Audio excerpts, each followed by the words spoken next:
गणेशवाडी जुना आडगाव नाका परिसरातील घरांवरील लाल गुणांमुळे नागरिकांमध्ये संभ्रम। आगामी सिंहस्थ कुंभमेळ्याच्या पार्श्वभूमीवर नाशिक महापालिकाकडून विविध विकास कामांची सुरुवात झाली असून त्याच पार्श्वभूमीवर पंचवटीतील शाही मार्गातील गणेशवाडी जुना आडगाव नाका मुंजोबा चौक परिसरातील घरांवरील लाल खुणा मारल्या गेल्याने स्थानिक रहिवाशांच्या मनात संभ्रमाचे वातावरण निर्माण झाले आहे।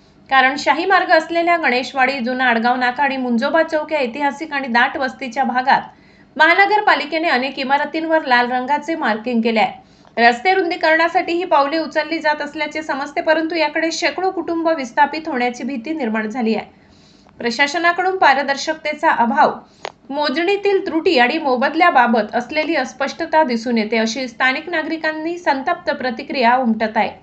यावेळी राष्ट्रवादी युवा काँग्रेस नाशिक शहर कार्याध्यक्ष किरण बापू पानकर यांनी प्रतिक्रिया देताना सांगितले, सिंहस्थ कुंभमेळ्याच्या विकास आमचा विरोध नाही, पण कुंभमेळ्याच्या नियोजनासाठी पंचवटीतील गणेशवाडी ते मुंजोबा चौक परिसरात इमारतींवर लाल खुणा करण्यात आल्या आहेत।